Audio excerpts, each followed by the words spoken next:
Thanks. It's with some fear and trepidation that I sit here, because I just think the talks up until now was excellent. Jeremy and Prof. Jansen is always great. I found G.J. Alcock's presentation absolutely brilliant, and then I've got a celebrity banker after me, so I think I hope I say something useful to you guys. I've got no idea who you're talking about. Okay, so what I'm hoping over the next hour or so is, unlike in previous sessions, we're going to go through the journey that Willem's gone through and try to go and get that inside track of information. But I'm trying to be the mouthpiece in the areas that you're thinking as leaders. And this is an opportunity, I think, to really get inside information about how to lead. We are all leaders already, but how can you lead better? What is it? Is it a learnable skill? Are you born? Is it innate? What are the pitfalls that are sitting there? How do you go and do the things that he's done so successfully over the last 15 or 20 years? So that's what I'm really fascinated about drawing out. And I look at it as a bit like going through a hero's journey, as we have this hero theme that's going through there. Certainly today, later today, and tomorrow, 3 heroes of business here in South Africa. What was that journey like? Now, with all journeys, with all origin stories, there's a start. We're not going to go all the way to your childhood. I think we're going to start around university, because my understanding is this is where things really started to kick off, and in particular with a question that was posed to you and Roger. Would you like to just talk us through that? This is where he goes, I've got no idea what you're on about, Colin.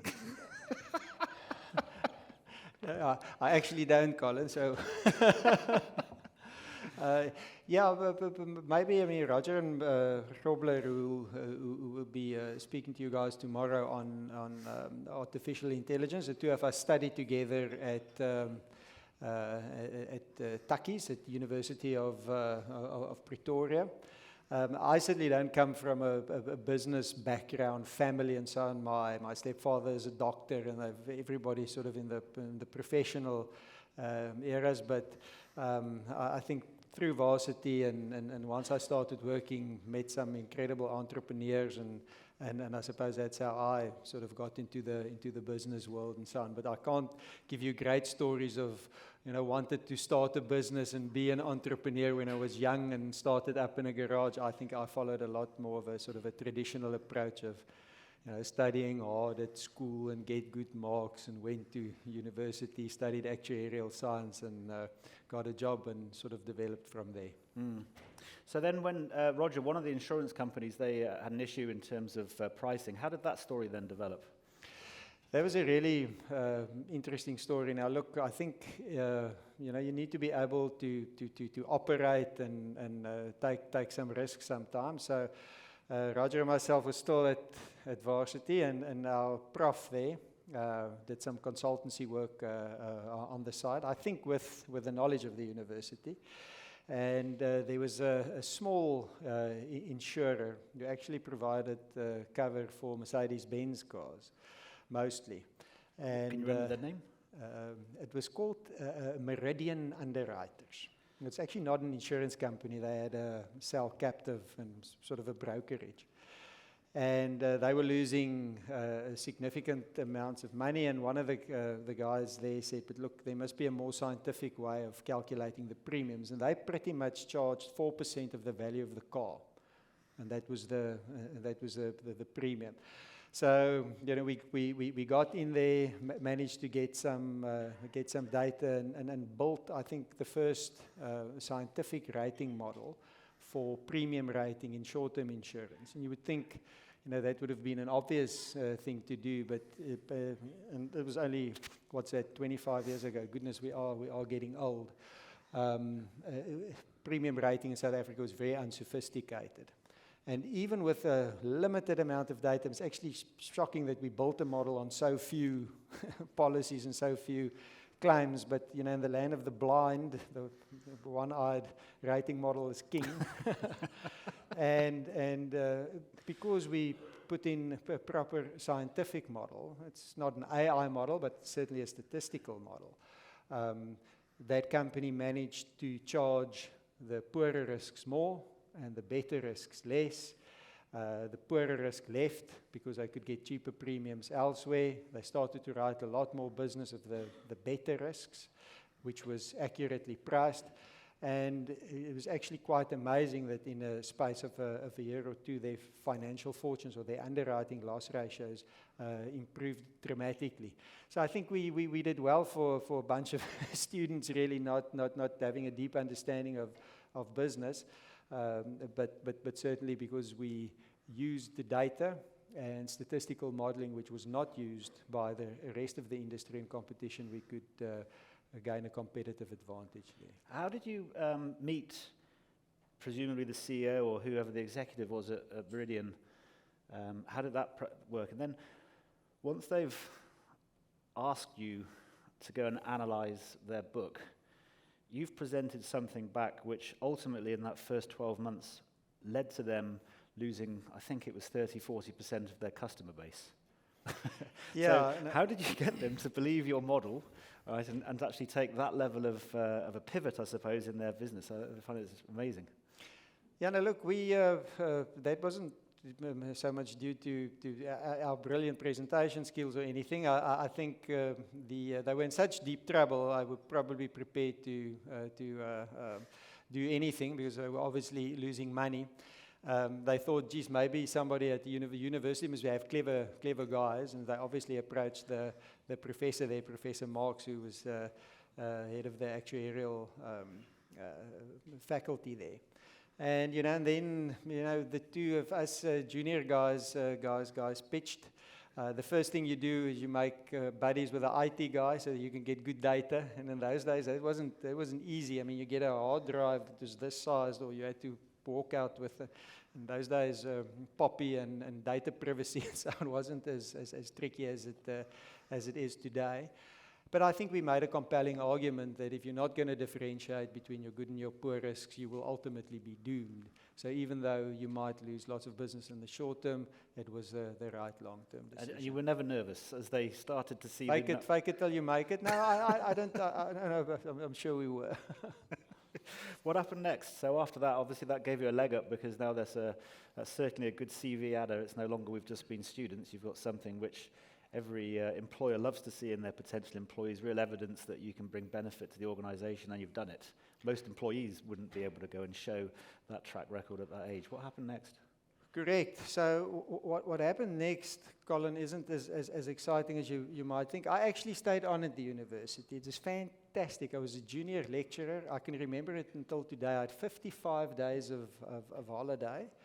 And I thought it was the other way around. Yeah. 305 days of holiday, 55 of work. But I also got married when I was very young. So I was 22. I just finished my honors degree, and my wife was 21. And I stayed on at the university for a year and a half. And then I realized, look, maybe the nice holidays are fine, but I need to start earning some money. So it's not an entrepreneurial story at all. I needed to start earning some money to look after my family. Got a job at an insurance company called Aegis. And in fact, we did, as students, we did do some consultancy work on reserving for one of Aegis's subsidiaries, and I suppose that's how I got them to have a look at my CV. So I started there. I was the only actuary in Aegis, and I was there for only 3 months. And then I met Renee Otto, one of Outsurance's founders, and really the driving force behind starting the business. And I think meeting Renee and then a month or two later, Howard Aaron, who ran one of Aegis's subsidiaries, we just immediately clicked, and I quickly realized that, look, there's a much better way for doing insurance. I won't bore you now with Outsurance's business model, but I think a good story there for me personally, which was probably a turning point in my entrepreneurial story, was Renee said, look, we must go and find investors. We must start a new insurer, which will be run differently and can be very successful. I thought that sounded incredibly exciting. I went and spoke to my dad, and I went and spoke to the professor that we worked with, and they both advised me to say, listen, this is a really bad idea. Don't do it. First, get some experience. I wasn't qualified as an actuary then yet.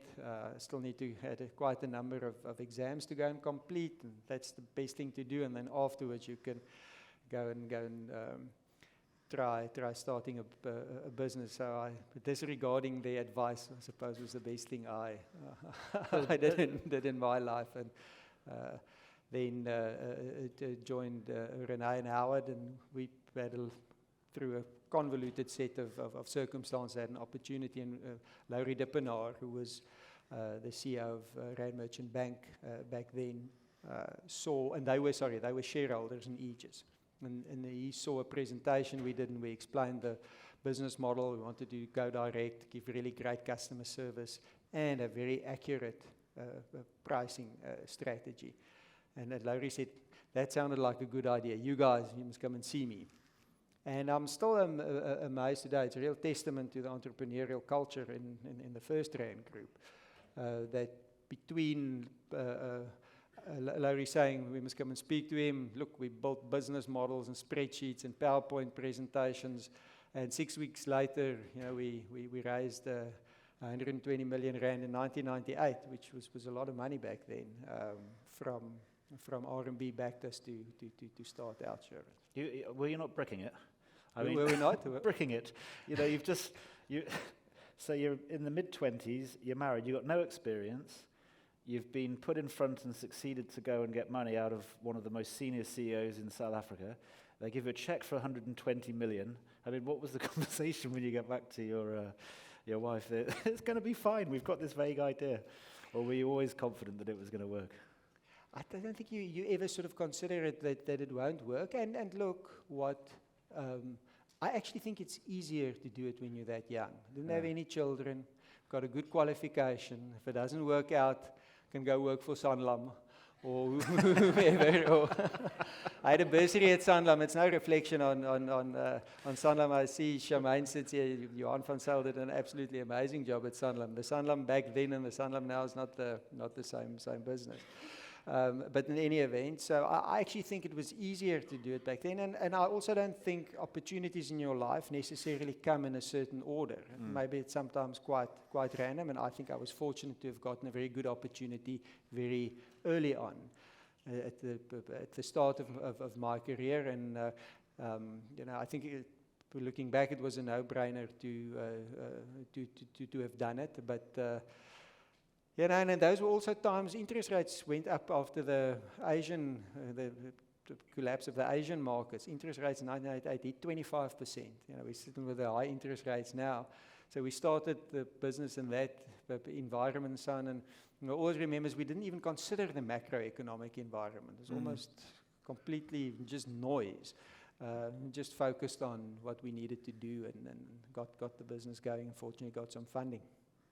How important was Renee and the others? I mean, was it Renee's idea, was it? Yeah, no, absolutely. And that's also, I suppose, why we got it across. Renee was previously a director at Auto in General, so he had lots of experience, operational experience. He was a very good leader and a charismatic leader.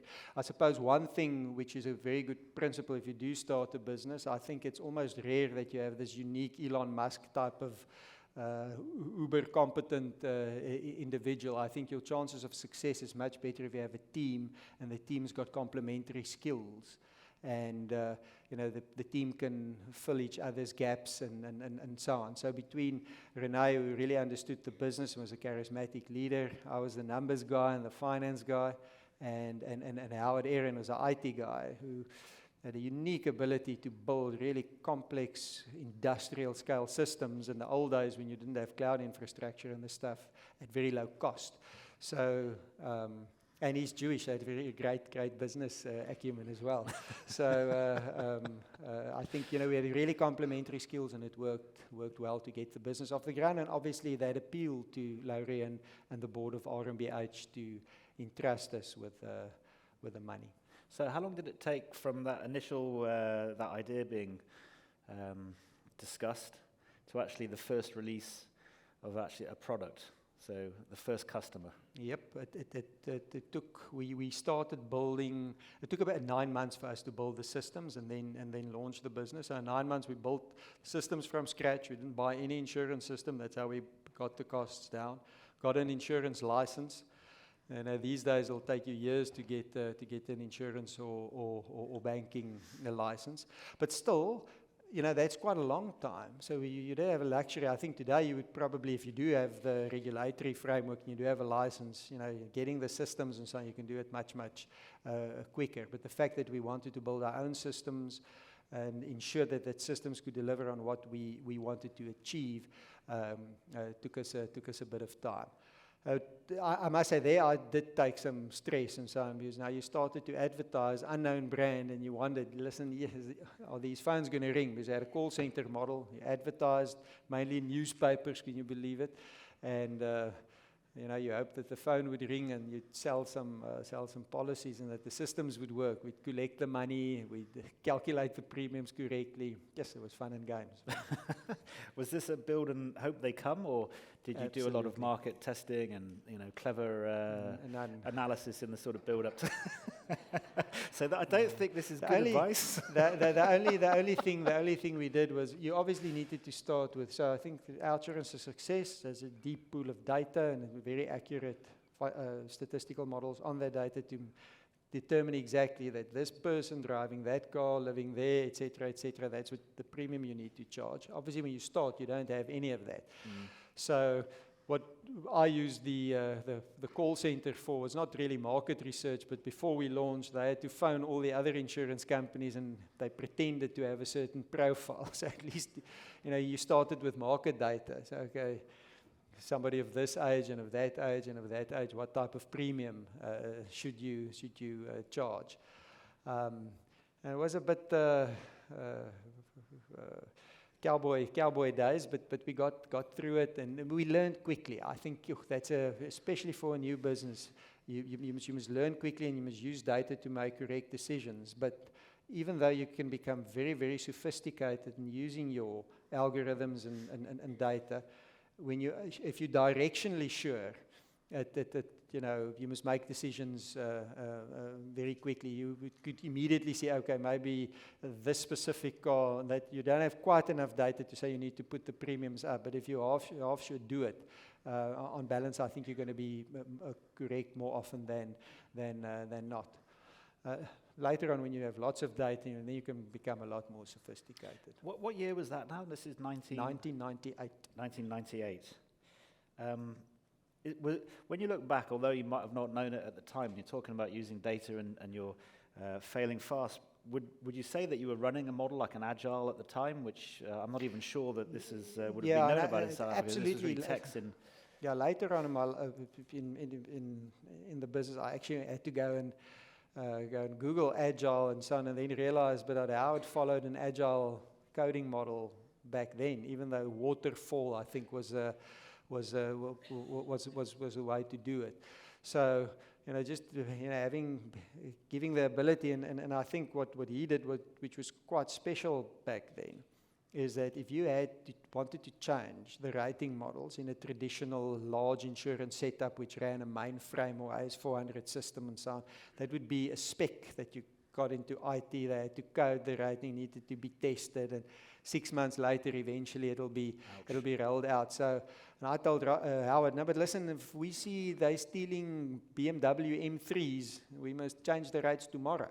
So Howard said, I'm going to give you a framework to say, here's code you can write, which spews out the premium, and that's typical. It was an API into a old system back then. So he gave the actuarial team a framework, and we could deploy and change rates literally on a daily basis, which gives us a lot more agility than our competitors, and could react very quickly to changes that needed to be made. How much were you running off Excel? Outsurance's systems ran on a combination of Microsoft, not systems, Outsurance's financial system, and not the general ledger. At least I should prefer the general ledger. We actually wrote our own GL. which was integrated into our line of business system, actually quite powerful. And then obviously you didn't quite have real-time data then, but on a daily basis. And so Outsurance's management systems and its management accounts, I wrote between Access and Microsoft Excel. Access, even better. And that ran, I think, up until 2012. so it was a billion-dollar business then where the financials ran on Excel. But having said that, the core, the core business, the premium rates, the policy administration, so the real stuff that mattered and the service and so on to clients actually never ran on Excel. So we did that properly. Okay, I'll believe you. So then you've opened up. Did the phones ring?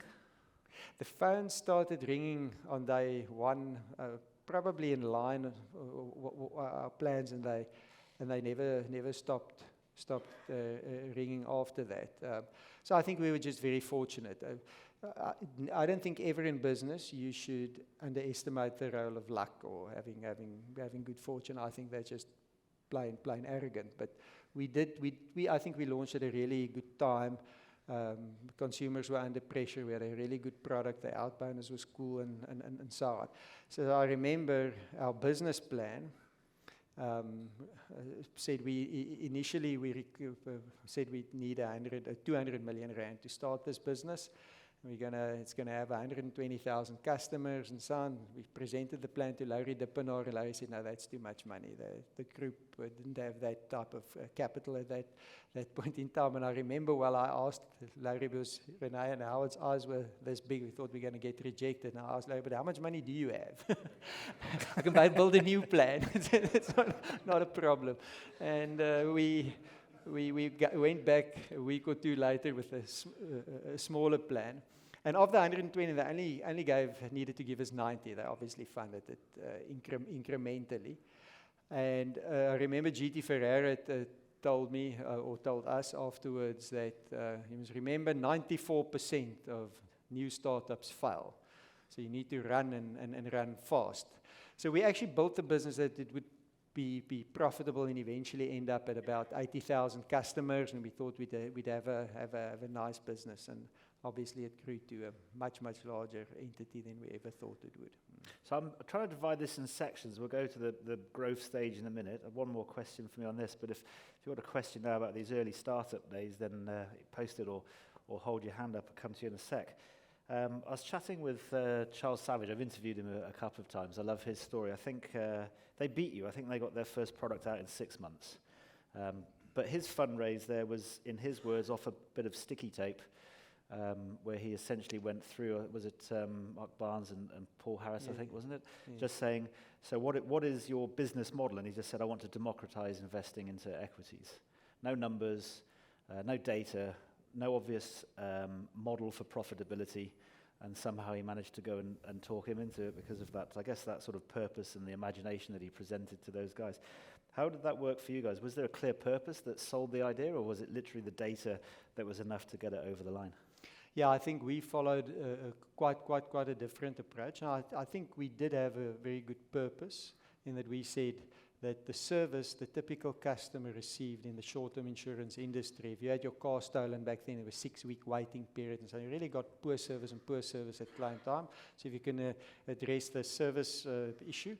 But I think what appealed to somebody like Larry was we said the premium rating or the way the market operated was fundamentally unsophisticated. And if you could come and you could change the rules of how it should be, how it should operate by very accurate underwriting and using data and statistics and good systems, then you can gain a competitive advantage. And whilst you're at it, why not also have an innovative product? But we didn't even think of the outbounders or the name Outsurance at the time that we pitched it to Larry. We just said, we called it Project Direct.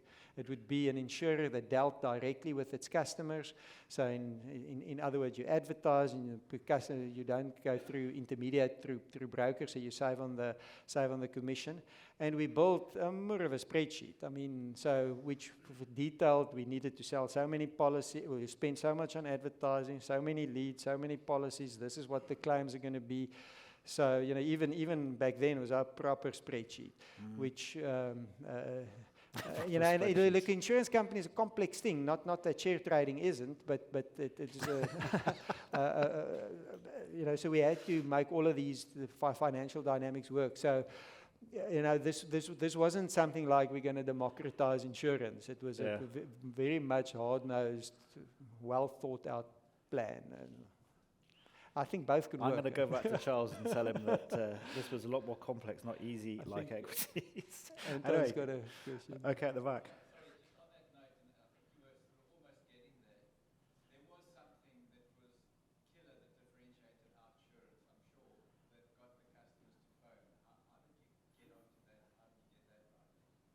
Well, look, actually, that answer is quite simple. The only killer thing in the beginning was phone us for cheap insurance, and everybody wants to buy, well, wants to save money on their insurance. So it wasn't a real product feature. I think our out bonus did, the idea of the out bonus was a nice marketing differentiator. With other insurance, you only put money in, you never get anything out. With Outsurance, you'll always get something out. So if you did not claim, we gave you cash back. Now, if you think from an actuarial point of view, that is a bit stupid. Why don't you just give the upfront discount for the good clients? You know, you can argue that. But it did have a nice marketing spin-off, and that made our marketing more effective and differentiated us in the market. When the business really took off and started to exceed our internal projections is when we actually started to pay those out bonuses, when it became believable and you could advertise, you know, paying R1 billion a month in out bonuses or whatever the case might be. So I think, you know, in financial services, trust is incredibly important. Maybe short-term insurance, not so much, such as a bank and your life insurer, but certainly maybe third. And people want to know that you'll be able to pay their claims. You're not going to give them a hard time at claim stage. And that only takes time. So, you know, we started cheap and cheerful, call us for cheap insurance, but then it took many years of hard work, great customer service, making sure you settle the claims you shouldn't, and in no time, pay those out bonuses, and you know, then that flywheel effect started taking shape and built a good business.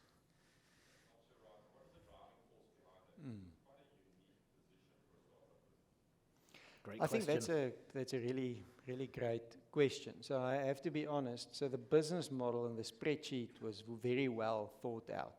The culture we discovered, and I think invariably the culture becomes a bit of a reflection of the folks who started the business, or the senior team, you know, that starts a new business.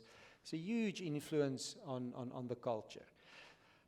Secondly, I don't think there's such a thing as a right culture or a wrong culture. So Outsurance developed quite a different culture than, say, R&B or some other companies in the first rank group. They were sort of very formal, and at Outsurance, maybe it's a bit of what I brought to the table there, also maybe just being that young. So it was a very informal culture. I think my favorite saying when it comes to Outsurance's culture is we take the business very seriously, but we don't take ourselves that seriously. So, you know, we didn't, I never sat in an office. We had all open plan call centers. The carpet in the boardroom and the carpet in the call center was looked exactly the same. So sort of a very non-hierarchical culture, even though it was quite a hierarchical business. You know, you needed to have team managers and all of that to manage a large number of call center staff. So I think that's something we discovered over time. But from the start, it certainly had a very high performance culture.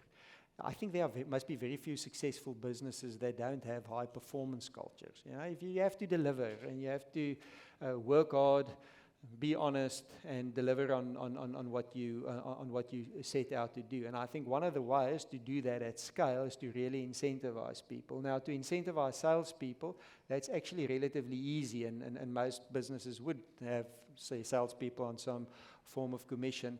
Now at Outsurance, and it took us 3 to 5 years after we started, virtually, well, everybody in the call center and even a few outside of it is on a performance-based salary system where all the salaries are public.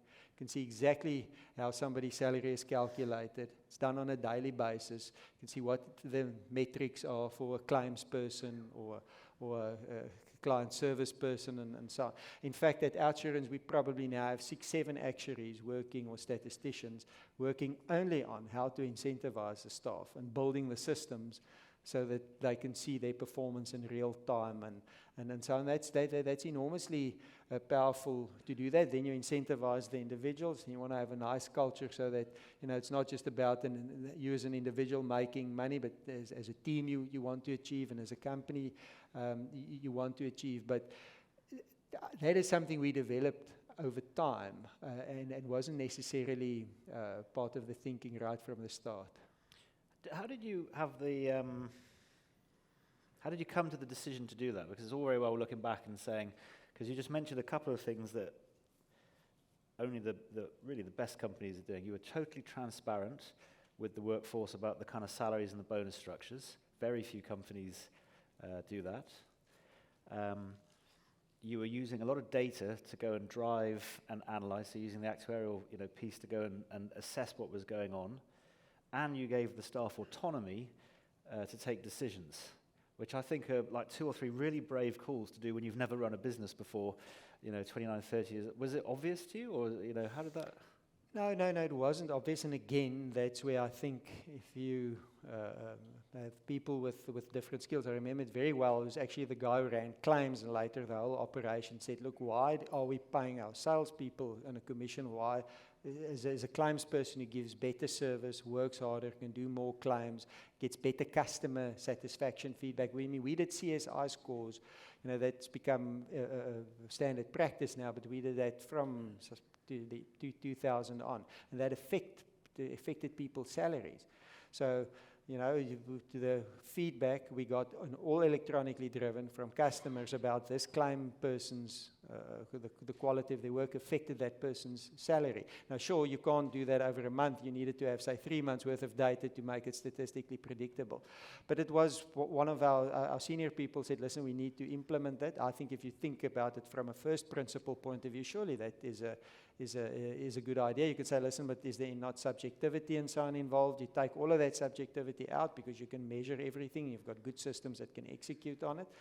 Then you must just have the discipline to do it. So I suppose it was, there are all sorts of downsides to a highly incentivized environment because you inadvertently can incentivize the wrong thing. But I think that's then where a culture of honesty and of wanting to be a good corporate citizen and a good citizen in the country and helping, doing your part there, mitigates that to an extent. But it seemed for us the obvious thing to do, I suppose. Okay, at the back, Michael.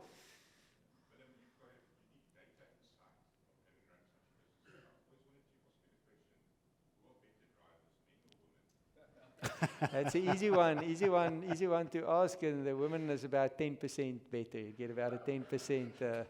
They make.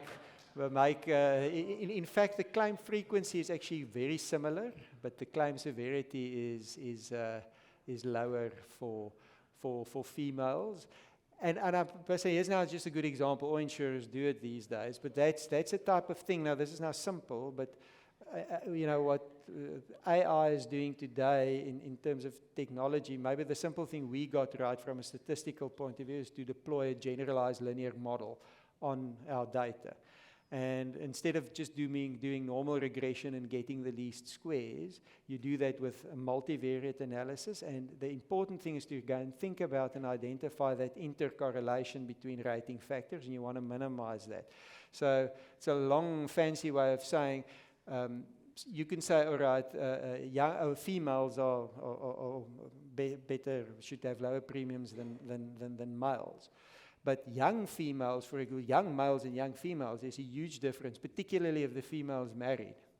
So that because then you get a completely different type of person, different type of behavior, and so on. You could use those proxies. So if you can get more sophistication there and learn more out of the data, you can get a huge competitive advantage, particularly in insurance, but I'm sure in most other businesses as well. Right, you start to scale and you're sort of growing fast. I guess getting more funding thrown into the business. When did you bring HR in, and what were your thoughts about their importance in that cultural journey? We've got some HR people here, so be careful. Yeah. I'll choose my words carefully.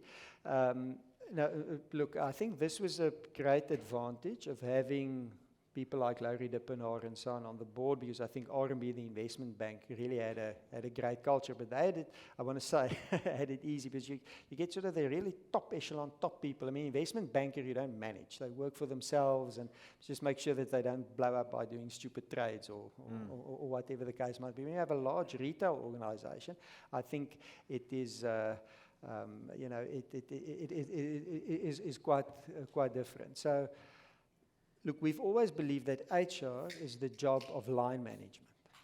So at Outsurance, HR is really there to collate CVs, make sure that we stick to the labor laws, and sort of employee assistance programs and so on. So there's a big HR infrastructure there. But you can't outsource the love of your people to HR. I don't think you can outsource disciplinary issues.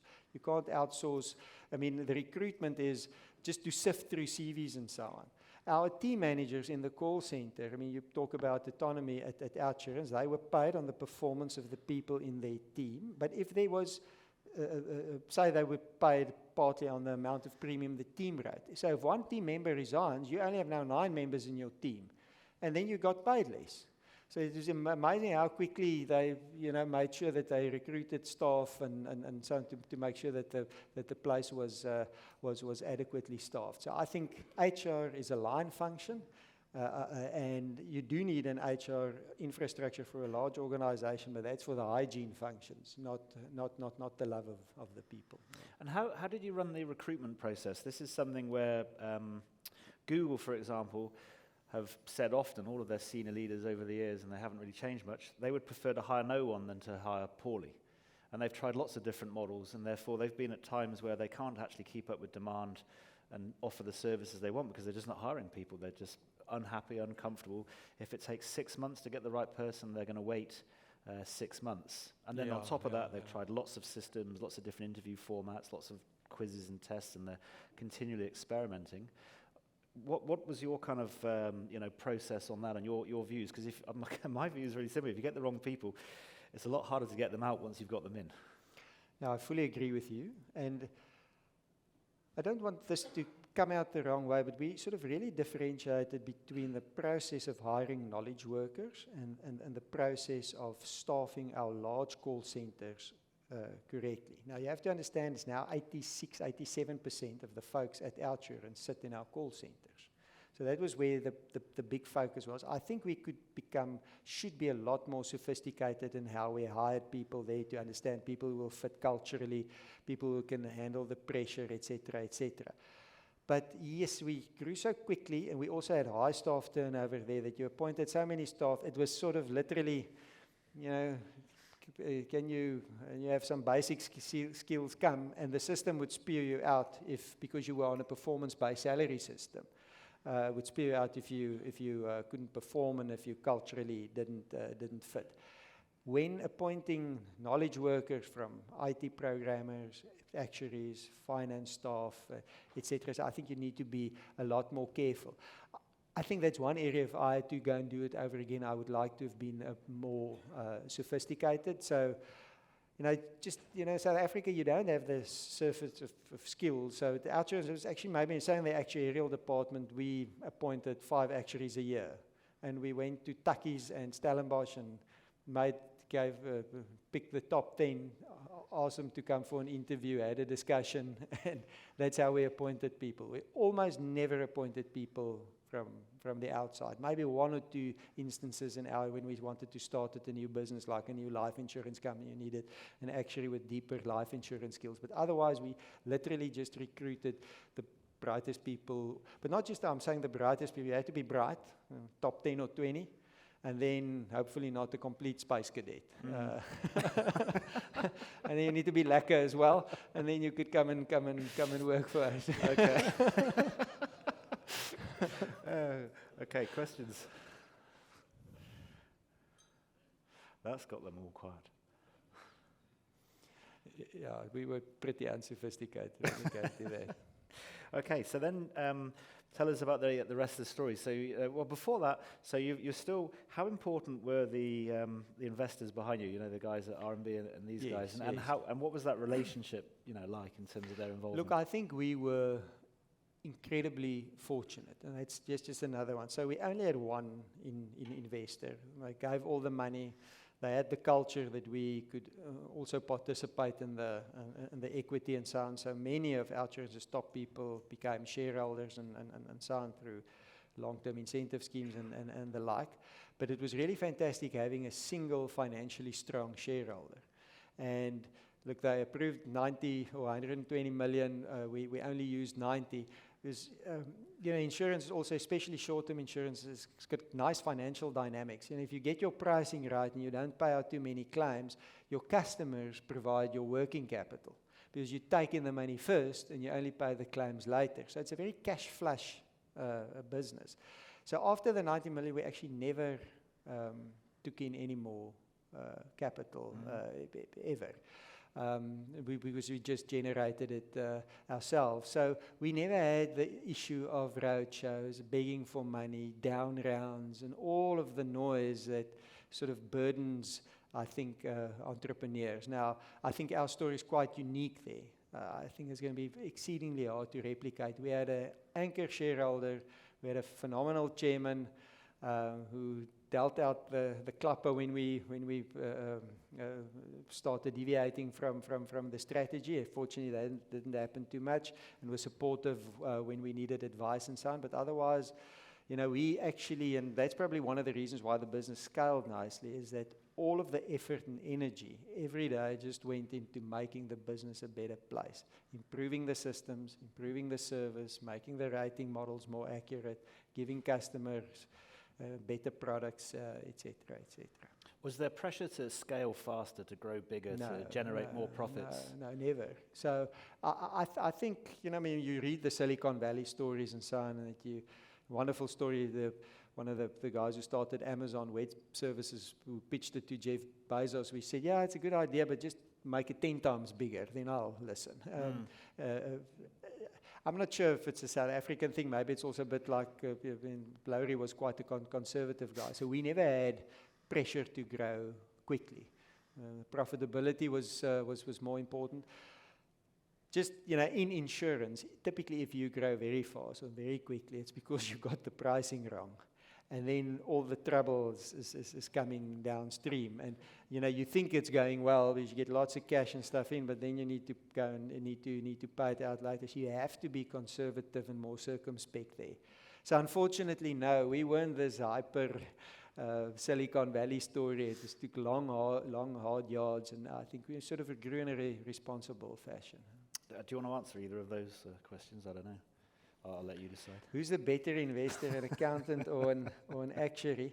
Yeah, no, well, I think we know the. I don't know any good accountant investors. The good accountants always says the actuaries didn't have the personality to study accountancy, and they actually say the accountants didn't have the brains to study actuarial science. But, I'm staying out of this one.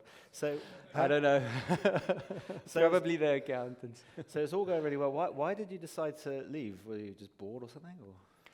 No, not at all. Look, you mispriced the risk, and you didn't want to be look, there. At least, Outsurance did have record profits in 2018 when I left. So it was nice leaving on a high. On an executive capacity, I've still didn't sell any real shares, and I'm still sit on the board there. But maybe it's a bit of a midlife crisis, wanting to do something different. I'm quite honest about that. I hope you'll believe me if I say I also think, yes, you know, there's a fresh pair of legs. And I mean, we had a really exceptional bunch of people at Outsurance who were there from when they were very young, started with like myself. So, I mean, I obviously recruited a lot of my varsity mates and so on into the business. And, you know, you get to a point where I think it was time to move on, give other people an opportunity to run with the business. Had a look at Outsurance's sales numbers in South Africa today, and it's double of what it was when I left. So in the past 5 years, you know, the folks who now run the business did a phenomenal job. So I mean, I think that was a big reason for me personally. Also got involved in Rain with Michael and Roger here, and knew Paul Harris as well. I've always been very interested in the tech side of things, and the telco business is quite tech intensive. I was really very impressed with the founders of Rain. The guy who runs the show now is just technically so astute and a real innovative thinker. And we also had a culture workshop trying to define Rain's culture, and I thought, yes, it was just so exciting to again try and shape and help a business. So there, it was less of me starting it, but maybe playing more of a supporting role. So, and the head office was in Cape Town, and I wanted to move down from Centurion to the Cape, so maybe that also contributed to it. Was it pull? Was the offer there to go and do Rain before you left, or was it you left and then the offer sort of came up and you decided to join? Yeah, no, it was the other way around. So I was never approached by the Rain folks at all. It was I was pushing on, fortunately, an open door. So, and then when the offer comes, you're not nervous about it because a totally different industry, still very young, very successful in insurance, but almost this is the complete opposite in terms of working capital and cash flow and risk. And the way that it operates with a new technology in a space which you know little about, and it's just, yeah, I'll do that. Total confidence that you can run that role. Yeah, no, look, I think that was a cause of stress for me, certainly, because I mean, my technical knowledge was quite limited, or very, very little industry-specific knowledge. But having said that, it was or the team there. The depth of technical knowledge certainly wasn't the problem at Rain. Or not that there was a big problem, but I could see in terms of areas of how to scale a business, putting in governance without putting in bureaucracy. It's a difficult thing to do, but it's powerful if you can do it. And removing the issues that the entrepreneur and the founders really have to deal with. I could deal with that because I had experience, and so. At least I didn't feel that I needed to have that domain-specific knowledge in detail. Rain's technological roadmap, which system provider to use, which spectrum bands for 5G or whatever. There's far more clever people or industry-specific knowledge there. So. But yeah, it was a very interesting time. And did you just copy-paste all of the management techniques and leadership models that you've been using and then just go and... I tried very hard. Yes, but I wouldn't listen always. So I think we did replicate quite a number of the, let's call it, best practices that we managed to do at Outsurance. There are a number of the things that we didn't do where the guys looked at me and said, listen, they, for example, went and outsourced their call centers. I mean, I couldn't believe it. The moment I left, they did that because I didn't, it's tough thing to do to manage that properly. But sorry, I digress. So, But I do also think when you sit with a strong founder, which has good ideas, it's not you can't dictate to people what to do.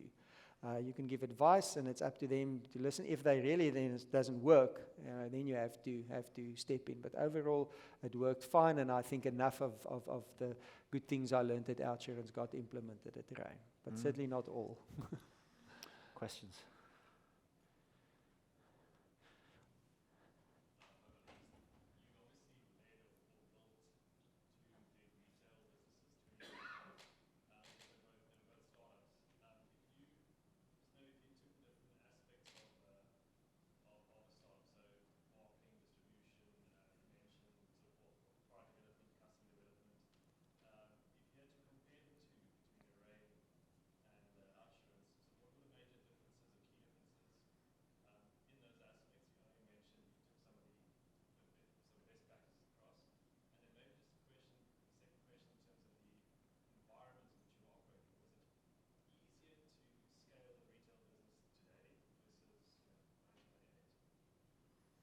Yeah, good questions. So maybe in Rhine, I think it was also quite a unique situation. Now, first of all, look, I think with any new startup, any new business, distribution is key. I mean, actually, you need to get your pricing and stuff right. But if you don't sell, you must go home. So your distribution and selling is the most important. And you need to be able to sell at scale, and then you need to make damn sure that your product's correctly priced in some particular insurance, but otherwise as well. So at least, we established that at Rhine. Now at Rhine, I think it was easier. There's an Outsurance, call us for cheap insurance. That's a good marketing strategy, works. Fast, cheap internet, let me tell you, that walks off the shelves. You don't have, I sometimes think, yes, we sold at Rhine in enormous volumes with very little advertising, sometimes poor advertising, I think, and so forth. Now, obviously, that was really turbocharged by the pandemic. So that was another fortunate or unfortunate thing. I joined Rhine, and a year later, we were planning, we hoped we'd sell 12,000, 13,000, sometimes 15,000 policies, SIM cards a month, and we had our plans. We're going to scale it up, and some pandemic hit. Some months we sold 80,000. So suddenly you start selling 4-5 times your budget. Not 40% more, 400% more. That's chaos. So I really believed in building, that's one thing I really learned from Howard. You build proper systems, make sure you don't, he says, he always asks us, how many policies must this thing run? I said 100,000, so he built it for 1 million. Scale the thing, scale the business model for that. Yes, at Rhine, we went from 4 times our budget without putting in the customer-facing systems to do that properly, and the network, the core service we were delivering also just took strain just by sheer volume. Now, we argued, look, we could cut back then, probably would be a mistake, even though people were really dependent on getting better data, because during the pandemic you had to sit at home, you had to stream, you had to video conference, and for that you really need unlimited data, or a type of unlimited data. So maybe in retrospect, some decisions we would have done differently, but I still think directionally we did make the right decisions there. And we went from the month the pandemic hit, from 120 people in, when was it, March 2020, to January 2021, we were 1,000 people. So, which we appointed without seeing anybody, all remote interviews. That was chaos. It was chaos. It was really, really a lovely time, an interesting time, and so on. And I think after a while, that we recovered nicely and so on from it, and it's going a lot better now. I have to deal with load shedding, which is almost more difficult. But so it was an interesting change from Outsurance, which was honed over many years, maybe at a slower pace compared to Rhine, which was a much wilder ride. Good question.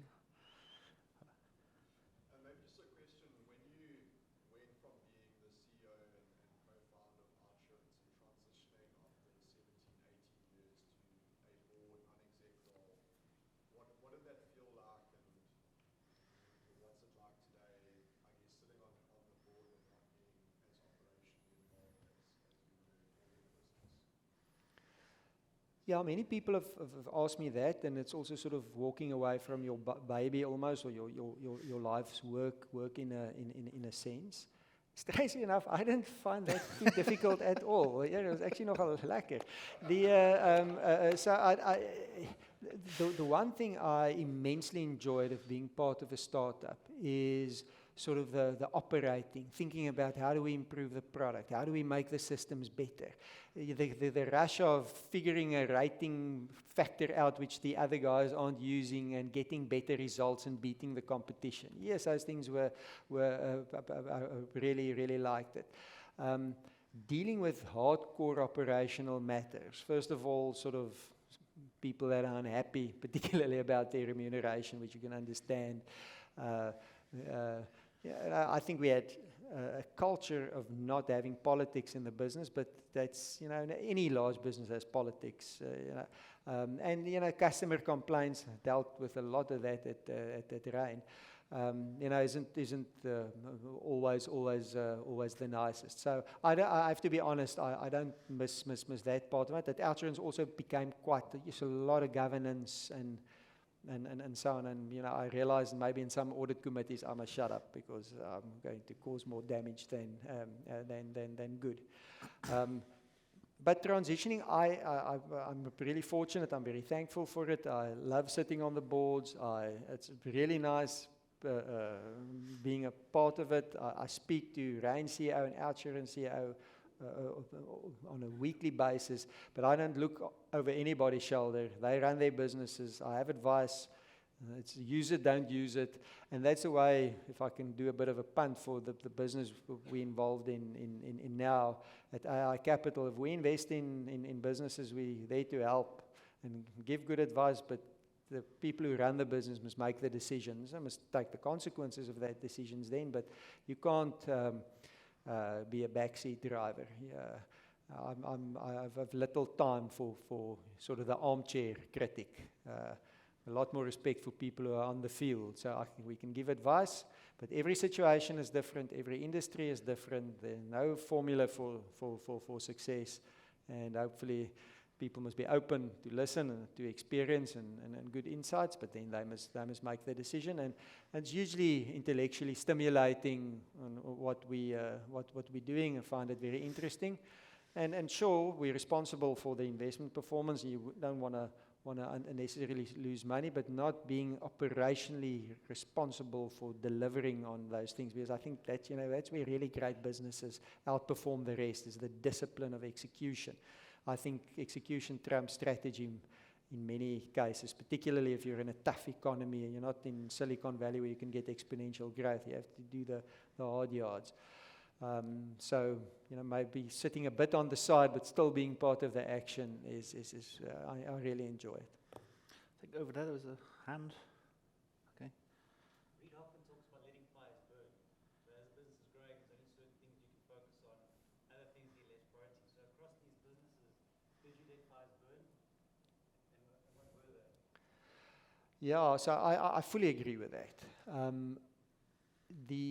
I think maybe in an Outsurance context, it was less about letting the fires burn, but trying really hard not to start too many. Right, so I think focus or having a diversified focus or non-focus is the enemy of scale. So I think if you want to scale, first of all, you must pick a good industry, a big profit pool or a big revenue pool. I mean, you can't. In a small industry you can scale, but you have to have the right industry, and then you must really focus on what your plan was and not get distracted, particularly if you have some initial success. And we did well with that at Outsurance. We did go in some different directions and so on, but fortunately very quickly we stopped it and focused on providing personal lines insurance and later on a bit of business, and then we took the thing internationally. At Rain, I certainly also believed in that, and that's maybe also one of the lessons I learned from Rain's founder, because we had this unique situation, you had this explosive growth, and you just said, listen, there is an opportunity now. It's actually the right thing for society to do this, probably the right thing in the longer term for the business. Let those fires burn.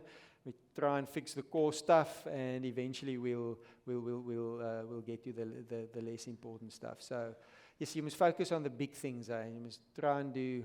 And you also can't focus on 15 things. So if you go, the business must go and pick 3, 4, 5 important things and must put all its effort and energy on it until they fundamentally solve, and then you can move on to the other fires. I'm not sure if I'm answering that very well, but. Right, let's make this the last question and then on to the break.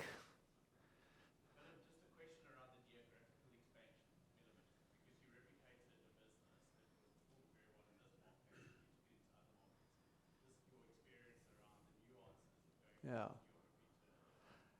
It was tough. It was very tough because financial services typically don't travel well. It's because brand and those things are quite important. So the lessons I certainly learned, and it's maybe a bit obvious, but you must send the A team.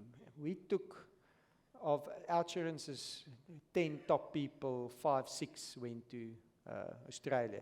And interestingly enough, only one remained there. A lot of them came back. So it also wasn't a question of people wanting to emigrate. It was very clear about that. You must go there because there's a great opportunity to start something new, not because there's any personal reasons for you to emigrate. So yeah, if you go to a new geography and so on, you have to send the top people.